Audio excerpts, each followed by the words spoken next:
Yo, Campus France 2025, le 1er octobre. Tu es prêt? Jingle. Alors, comme je le disais, Campus France, c'est le 1er octobre 2024. Alors, je vous dis les étapes. Et si tu as besoin de suivi, tu me contactes juste inbox pour que je t'accompagne.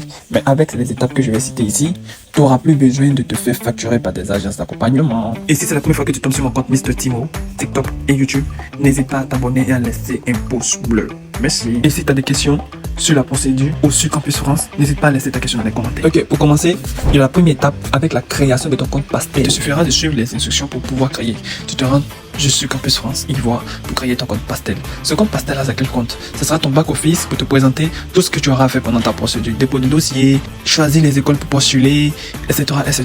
L'aide de motivation et tout. La deuxième étape, c'est le formulaire en ligne qui comporte les informations personnelles, le parcours académique et pour finir, les choix des universités. Dans la troisième étape, nous allons passer à la rédaction de la lettre de motivation et à la préparation du CV. Le CV et la lettre de motivation jouent des rôles très très importants parce que là, ça devient une vitrine pour toutes les universités dans lesquelles vous allez postuler. Et il faut, dans la lettre de motivation, expliquer pourquoi vous voulez étudier en France, c'est-à-dire la motivation, et comment va se passer votre parcours jusqu'à l'obtention de votre diplôme, bien sûr. Suivi des objectifs après les études, soit peut-être le métier choisi, le retour au pays d'origine, etc. Alors, la quatrième étape, c'est pour les documents justificatifs. Il va falloir rassembler tous vos diplômes, tous vos relevés de notes, tous vos lettres de motivation et lettres de recommandation surtout. À cette étape-là, il va falloir vérifier que tout est vraiment vrai et qu'il n'y a rien de fraudé, s'il vous plaît. Assurez-vous de même que tous vos documents sont en français ou accompagnés par des documents de traduction, si bien sûr votre pays n'est pas comme langue maternelle français.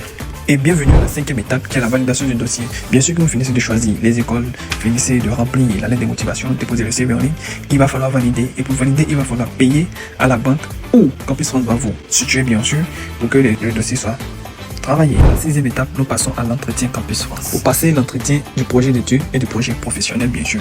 Et recevoir aussi certains conseils des experts. En quelque sorte, l'entretien est le fait de beaucoup plus détailler votre CV de manière orale et qui permettra à la personne qui va analyser votre dossier, qui est dans l'école où vous voulez partir, d'être situé sur vos projets futurs. En définitive, pour l'entretien, juste un petit conseil, c'est-à-dire de ne pas paniquer. Il faut aller, il faut expliquer juste le projet et rester vraiment serein et donner le mieux qu'on peut donner de soi. En septième position, il y a la confirmation des vœux, c'est comme ça qu'on l'appelle. Une fois que vous avez fini votre entretien, bien sûr, il y a maintenant la validation de vos dépôts de dossiers dans différentes écoles que vous avez choisies, on va dire université. Et après, il y a maintenant la réponse. J'aime dire ce mot, la réponse qui va déterminer si c'est un refus, mais si c'est une acceptation d'une université quelconque. Dans le cas, comme nous prenons le succès, nous allons dire que l'université vous a choisi.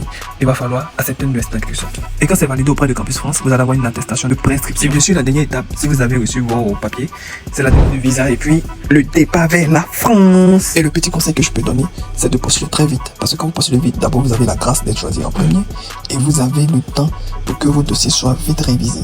Parce que quand tu viens indénié, alors tu es indénié. Et donc ne tarde pas. Postule premier. Parce que disons qu'il y a 300 places par l'université. Dans le monde entier, il y a combien de personnes qui postulent? Quand tu te souviens de ça, alors dès qu'on va dire le 5 octobre, tu dois déjà postuler dans toutes les universités, payer tes frais de traitement et aller bingo. Donc c'était Timothée et nous serons dans les commentaires pour plus de questions. Ciao!